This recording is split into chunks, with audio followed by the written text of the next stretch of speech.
Hello guys, कैसे हो आप सभी। और मैं ब्रिजवाला चौधरी आपके लिए लेके आई हूँ एक और नई वीडियो। अच्छी लगे तो लाइक करना, कमेंट करना, सब्सक्राइब करना। सब्सक्राइब करना तो बिल्कुल ना भूलें, सब्सक्राइब तो करना ही करना है, क्योंकि ये रामचरितमानस से जुड़ी हुई है। बहुत ही सुख देने वाली, बहुत ही अच्छी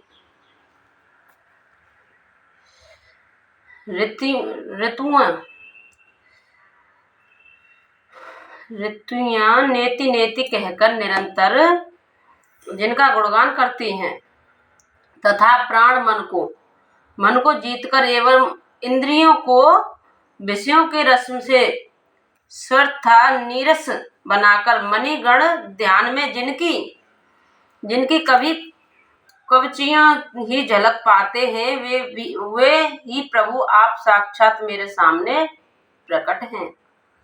आपने मुझे अत्यंत अभिमानवश जानकर यह कहा कि तुम शरीर रख लो, परंतु ऐसा मूर्ख कौन होगा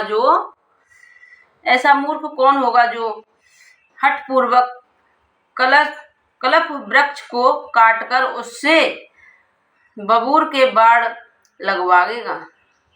अर्थात पूर्ण काम बना देने वाले आपको छोड़कर आपसे इस नश्वर शरीर की रक्षा चाहेगा। हे नाथ, आप मुझ पर दया दृष्टि कीजिए और मैं जो वर मांगता हूँ उसे दीजिए। मैं कर्मवश जिस योनि में जन्म लूं, वहीं श्री राम जी आपके चरणों में प्रेम करूं। हे कल्याणप्रद प्रभु, यह मेरा पुत्र अंगद विनय और बल में मेरे ही समान है। इसे स्वीकार कीजिए और हे देवता और मनुष्यों के नाथ, वहां पकड़कर इसे अपना दास बनाइए। श्री राम जी के चरणों में दृढ़ प्रीति करके बाली ने शरीर को वैसे ही आसानी से त्याग दिया जैसे हाथी अपने गले से फूलों की माला गिरा न जाने। श्री रामचंद्र जी ने बाली को अपने परम धाम भेज दिया।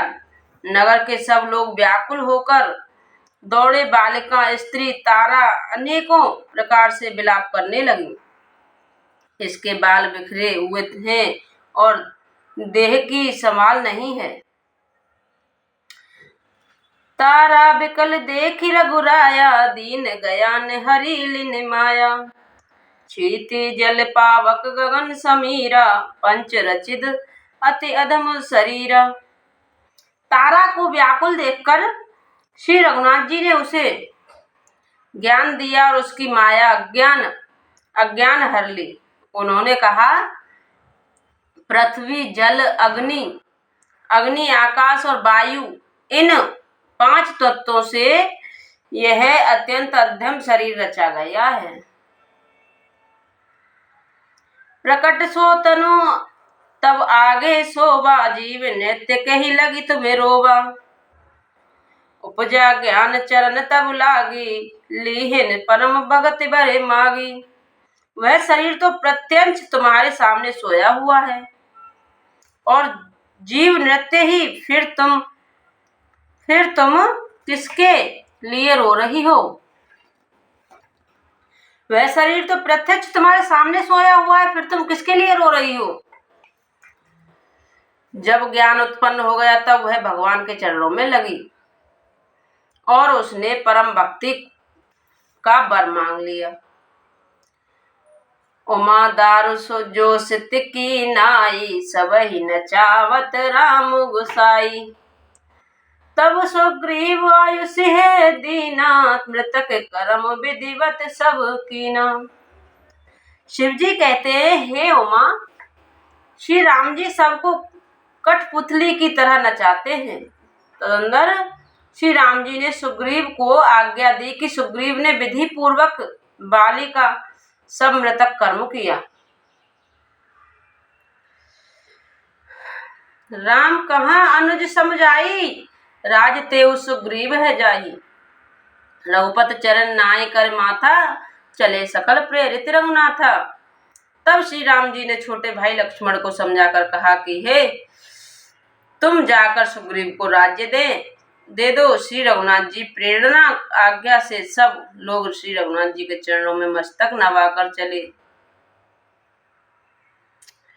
लक्ष्मण जी ने तुरंत ही सब नगरवासियों को और ब्राह्मणों को, समाज को बुला लिया और उनके सामने सुग्रीव को राज्य और अंगद को युवराज पद किया। उमा राम समोहित जग माही, गरु पितु माते बंधु प्रभु नाही। सुर नर मुनि सब के हत रीति, स्वार्थ लागे करहि सब प्रीति। हे पार्वती, हे जगत में श्री राम जी के समान हित करने वाला गुरु, पिता, माता, बंधु और स्वामी कोई नहीं है। देवता, मनुष्य और मुनि सबकी यह रीति है कि स्वार्थ के लिए ही सब प्रीति करते हैं। बाल त्रास व्याकुल दिन राति, तन बहु ब्रन चिंता जर छाती।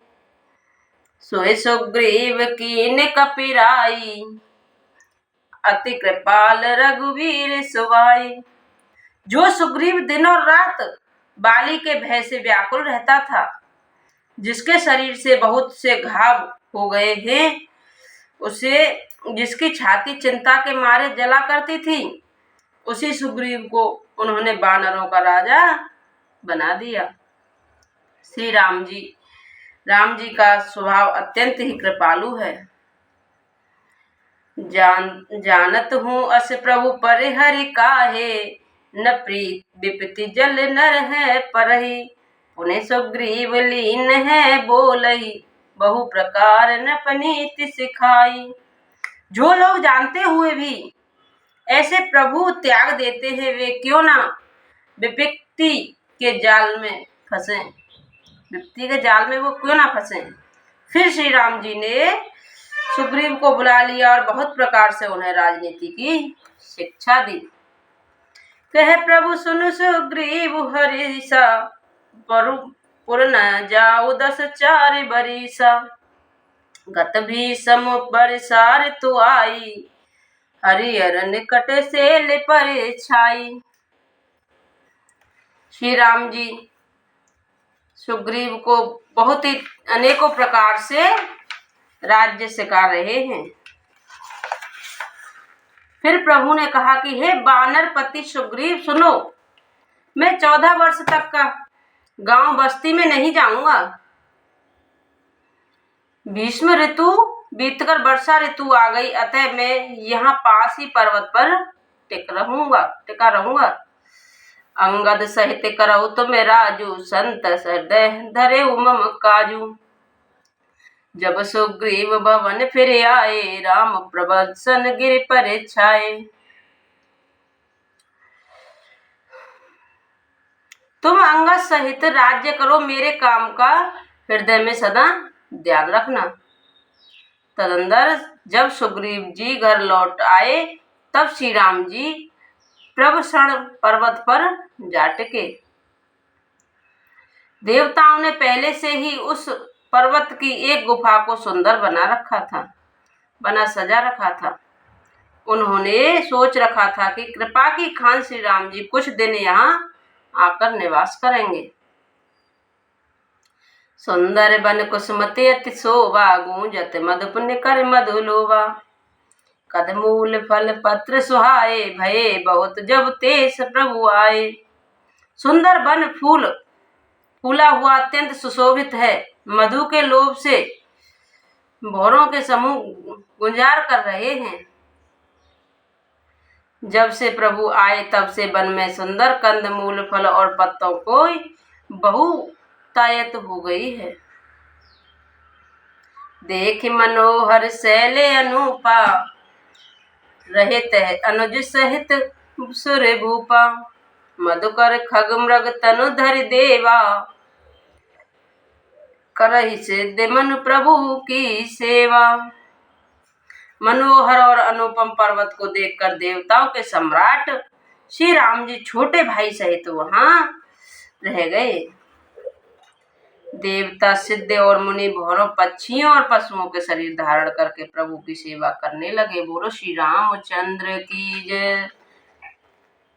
बोलो श्री हे अच्छी लगे तो लाइक करना, कमेंट करना, सब्सक्राइब करना। कथा बहुत ही अच्छी है, बहुत ही सुख देने वाली, बहुत ही प्यारी। श्री रामचरितमानस कोई ऐसी वैसी कथा नहीं है। और अपनी फैमिली छोटी है, थोड़ी बड़ी करो।